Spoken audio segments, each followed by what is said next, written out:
Bonsoir à tous et bienvenue dans ce 20h30. Retenez tout d'abord que le président de la République, chef de l'État Issoufou Mahamadou, a reçu ce matin Adama Coulibaly. Il est le directeur régional Plan international pour l'Afrique de l'Ouest et du Centre que je vous invite à suivre à sa sortie d'audience.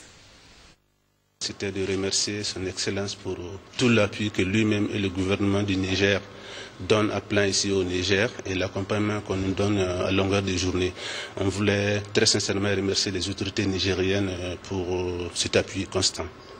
La deuxième chose pour laquelle nous sommes venus ici, c'était par rapport à confirmer l'engagement de Plan international, mais de Plan particulièrement au Niger aussi par rapport à l'initiative 3N que vous connaissez. Les Nigériens nourrissent les Nigériens. C'est une initiative qui est très célèbre, pas seulement au Niger ici, mais au-delà des frontières du Niger. Et nous venons de signer un protocole d'accord avec l'initiative 3N pour pouvoir contribuer en tout cas au succès de cette initiative ici au Niger, parce que nous savons qu'un pays comme le Niger qui est enclavé, où il y a, disons, la sécheresse est cyclique, il faut qu'il y ait des moyens sûrs pour renforcer la résilience des populations, pour que les Nigériens puissent effectivement nourrir les Nigériens. Et je pense que ce programme est sur une très belle voie et Plan est très ravi de pouvoir apporter sa contribution à la réussite de ce programme. Le troisième point sur lequel nous sommes entretenus avec son Excellence, c'était par rapport à, disons, à notre projet, notre campagne phare que nous appelons « Parce que je suis une fille ». Et comme vous savez, l'objectif de cette campagne, c'est assez simple, c'est de pouvoir promouvoir les droits des filles à travers le monde. Et on le fait de différentes façons. Et le thème sur cette année est focalisé sur, disons, comment est-ce que les filles peuvent participer au processus décisionnel. Au fait, comment est-ce que nous pouvons transférer un peu de pouvoir et d'autonomie aux filles à travers beaucoup de choses. Et quelque chose qui nous a fait beaucoup plaisir, c'est quand son Excellence a dit qu'ici au Niger, nous avons un engagement. L'engagement, c'est que les filles puissent rester à l'école jusqu'à 16 ans au minimum. Et là, on était ravis parce que Plan aussi, on dit que les filles doivent compléter au moins 9 années d'études. Alors, quand on fait les calculs, ça revient plus ou moins à la même chose. Donc, nous avons les mêmes objectifs avec le gouvernement du Niger. Et on s'est tous dit que quand maintenant les filles à l'école, on arrive à combattre de façon indirecte le mariage précoce, qui est un fléau, il faut le reconnaître, dans beaucoup de pays d'Afrique. Le Niger n'est pas une exception. Demain, 12 novembre 2014, Maradi, la capitale économique de notre pays, accueillera le président de la République, chef de l'État, Issoufou Mahamadou, procédera à l'inauguration du marché central. Le reportage est signé Maman Noumarou et Adine Algalas. Le soleil s'élève sur Maradi et le réveil de la cité se fait remarquer par une ambiance que l'on peut décrire par cette volonté des uns et des autres à vaquer à une occupation lucrative, car ici à Maradi et pour toute la région, les modes sont depuis la nuit des temps confrontés à l'influence du marché. Et par cet esprit de commerce qui caractérise la population, l'on crée des situations où s'échangent les biens et se rapporte à la demande potentielle de consommation. En outre, le commerce vient s'accommoder à l'agriculture, à l'élevage, à l'artisanat et à la pêche, principale activité de la population, estimée selon le dernier recensement de 2012 à 3 404 645 habitants, soit 19,45% de la population du Niger. Maradi est ainsi réputée être la capitale économique de notre pays. Depuis l'investiture du président Issoufou Mahamadou il y a maintenant 3 ans, la région de Maradi, à l'instar des autres régions du pays, a bénéficié d'importants investissements dans tous les secteurs socio-économiques. Tout est mis en œuvre dans le cadre du programme de renaissance pour le Niger, toutes choses ayant boosté le secteur du commerce. La région de Maradi fait aussi partie de la zone que l'on appelle K2M, c'est-à-dire Kano, Katsina, Maradi, un corridor qui constitue un des plus anciens couloirs d'échange ouvert depuis des siècles au golfe de Guinée, à l'Afrique du Nord et au Moyen-Orient. L'espace K2M illustre la polarisation de l'économie du Niger par le Nigeria, le long de la frontière qui s'étend sur 1500 km. Dans cet espace, les échanges commerciaux sont intenses et brassent le bétail et les cultures vivrières du Niger, céréales et produits manufacturés du Nigeria, ou encore de produits réexportés vers le Nigeria. C'est ainsi que de par sa volonté de redorer le blason de la région et de tous les secteurs de la vie socio-économique, le président Issoufou Mahamadou, dans la droite ligne du programme de Renaissance et dans les soucis d'un développement harmonieux du Niger, a mis en œuvre dès mars 2012 des chantiers dans la région à la mesure des ambitions pour le bien-être des populations nigériennes dans leur ensemble. La route Guida-Ronji-Madarumfa-Tsernawa, aujourd'hui praticable, la route bitumée Maradi-Madarumfa frontière du Nigeria et bien d'autres pistes rurales à travers la région sont des travaux qui illustrent bien la croissance connue par Maradi. Mieux, le marché central de Maradi va conforter davantage la région dans son statut de capitale économique du Niger. Le marché central de Maradi, dont les travaux sont à la veille de la visite du président de la République à 100% terminés, est bâti sur une superficie de 7,5 hectares. Les bijoux est une infrastructure des plus modernes dans la sous-région ouest africaine. Il comprend un bloc administratif, 1976 boutiques d'une superficie courante de 9 mètres carrés, dont 1492 construites à un niveau, 8 halls de vente au sol, 2 blocs magasins, 4 aires de prière, 8 blocs sanitaires, des transformateurs et casiers de déchets. Des aménagements en caniveau, pavage, éclairage public, sécurité incendie et autres parkings de stationnement ont été effectués. Cette infrastructure va permettre à nos opérateurs de fluctuer leurs affaires. Il faut le dire, quand le marché a été démoli, plusieurs de ces commerçants ont perdu leur fonds de commerce. C'est quoi leur fonds? La clientèle. Et aujourd'hui, ils ont le sourire au visage. Bientôt, ils vont retrouver leur boutique et leur clientèle. Au niveau de l'ensemble des pays de l'UMOA, nous n'avons pas vu en tout cas un marché aussi moderne que celui de Maradi. Et la population de Maradi sera très contente, très fière, et cela va renforcer donc le nom de capitale économique dédié déjà à la ville de Maradi. C'est vraiment de remercier le président de la République au nom de l'ensemble des commerçants, au nom de l'ensemble des consulaires de Maradi et au nom de l'ensemble des futurs occupants. Dans son programme, c'est qu'il a dit, donc il va gratifier la ville de Maradi de ce marché. Voilà, aujourd'hui c'est chose faite. Je pense que vraiment c'est le lieu ici vraiment de saluer l'abnégation, le courage, vraiment le sacrifice dans le gouvernement et le président a su faire montre pour vraiment achever ce grand marché. La population de Maradi doit sortir massivement donc pour accueillir, pour remercier, pour prouver à son excellence Al-Hajj Mohamed Issou, chef de l'État, que son programme de renaissance est vraiment accueilli par la population de la ville de Maradi. Le financement du marché pour une enveloppe de 6,7 milliards de francs CFA a été fait sur le budget national avec l'appui de la Banque mondiale et la mairie de Maradi. Les différentes issues d'entrée sur le marché portent les noms des célébrités historiques du Katsina, mais aussi des noms des grands richismes de la région qui ont eu à marquer par leur sens du commerce et des affaires les arabes de l'économie de la région et du Niger dans son ensemble. La construction de ce marché a eu sans aucun doute des impacts socio-économiques très importants dans la vie des Maradawa. En effet, pas moins de 12 entreprises toutes nigériennes réparties en 13 lots ont travaillé sur le marché.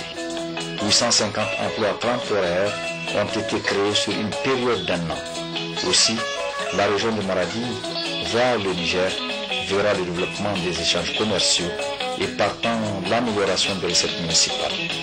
Et vivement Maradi Kolia.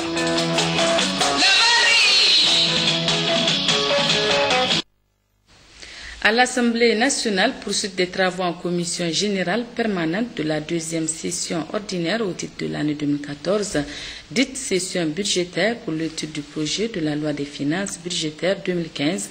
6 membres du gouvernement ont été auditionnés ce matin, 11 novembre 2014. Le ministre d'État à la présidence de la République, Albadé Abouba, président du comité interministériel chargé de l'organisation des manifestations de la fête tournante du 18 décembre édition 2014, a visité les chantiers de construction et de réhabilitation des infrastructures devant abriter cette fête. Récit Mor Abdou et Issa Saleh.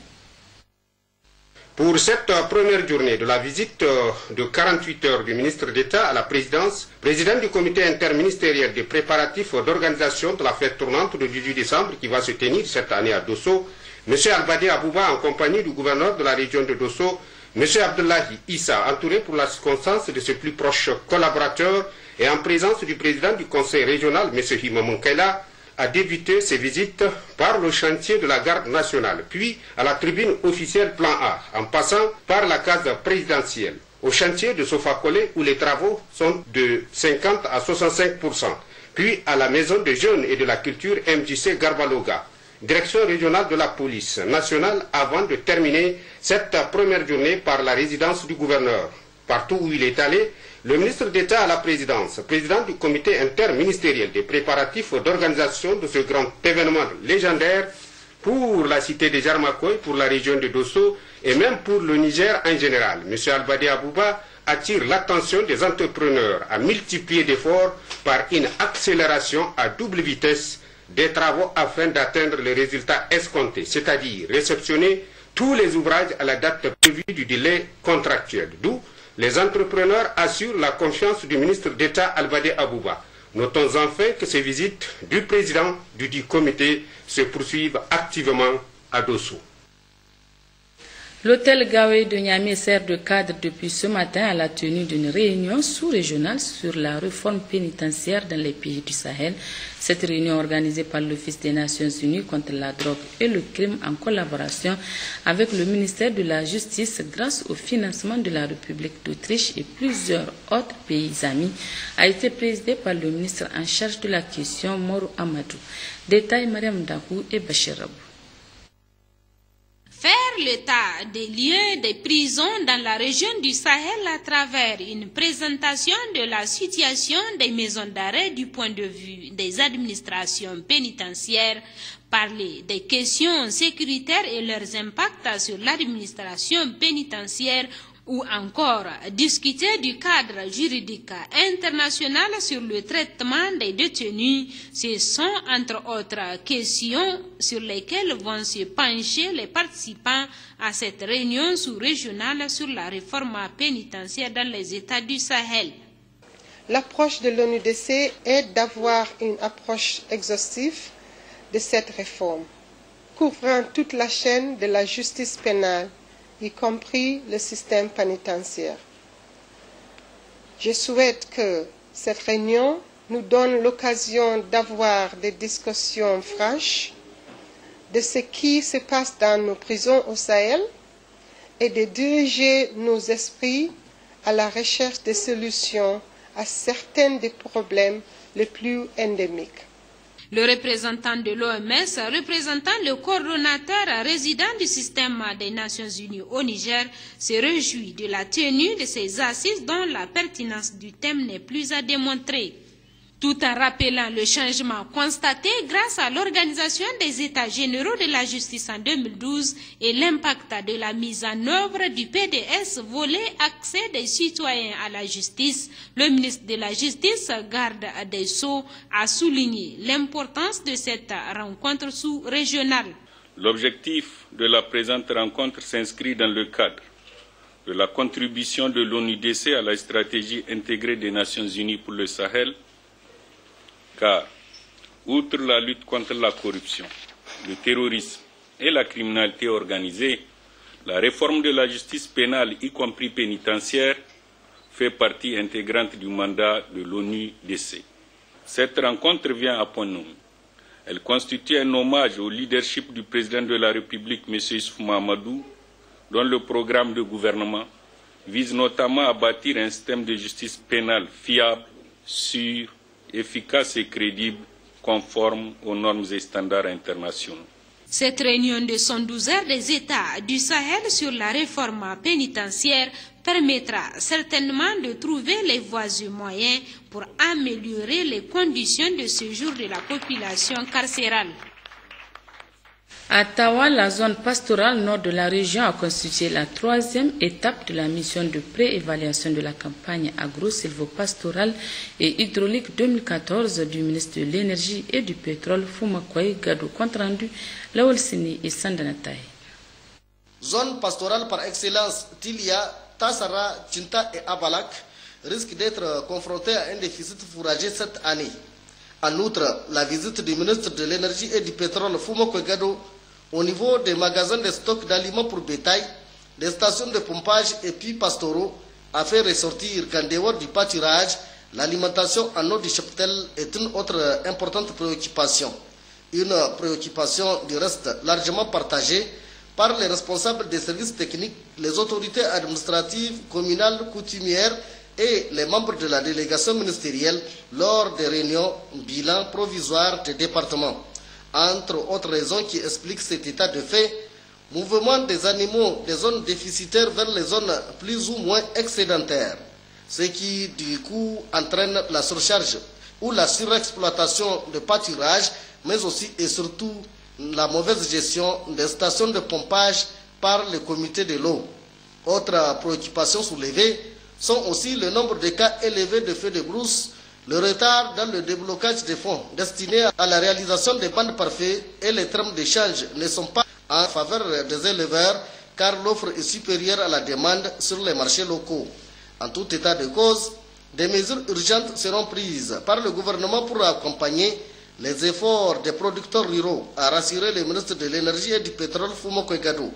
À cet égard, la vente de vivres et aliments pour bétail à prix modéré, la vaccination gratuite des animaux, les travaux à haute intensité de main-d'œuvre vont se poursuivre et le maillage des points d'eau sera amélioré, a-t-il précisé. Le ministre Fumo Kwegado a visité le CSI de Abalak et le CEG de Tinta où il a relevé les efforts gigantesques de l'État au profit des secteurs de l'éducation et de la santé. À Tinta, il a également présidé un meeting populaire où il a abordé plusieurs questions d'intérêt national.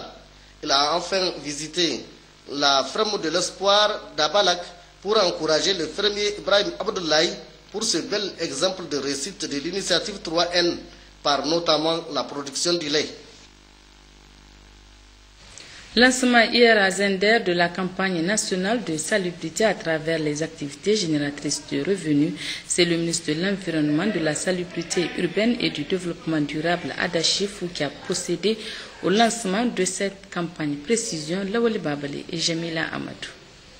Après avoir été accueillis à une dizaine de kilomètres de la ville de Zender par les autorités régionales et autres cadres de l'administration, les forces de défense et de sécurité avec à leur tête le secrétaire général de la région, le ministre de l'Environnement, de la salubrité urbaine et du développement durable, Ada Chifou, a officiellement lancé la campagne de salubrité à travers des activités génératrices de revenus. Dans son mot de bienvenue, le vice-président du conseil de ville de Zender a, au nom du président du conseil de ville empêché, remercié tous les participants à cette cérémonie avant de réitérer son engagement aux côtés des autorités du pays pour le choix de Damagaram comme région phare pour abriter les manifestations. Dans le discours qu'il a prononcé, le secrétaire général de la région de Zender a indiqué qu'il s'agit d'un engagement fort de son Excellence Issoufou Mahamadou, président de la République, chef de l'État, à accompagner les jeunes communes pour faire de l'amélioration de l'environnement et du cadre de vie des populations nigériennes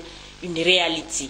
Dans son discours du lancement de cette campagne nationale de salubrité, le ministre de l'Environnement, de la salubrité urbaine et du développement durable a indiqué que la résolution des problèmes d'insalubrité dans nos villes et campagnes constitue plus qu'une priorité pour le gouvernement. C'est dans ce cadre que le gouvernement s'est engagé à appuyer directement les opérations de ramassage de déchets dans nos cités en allouant sur fonds propres une enveloppe d'1 milliard de francs CFA répartis entre toutes les régions du pays. La région de Zender a bénéficié d'un montant de 133 millions de francs CFA entièrement mobilisés.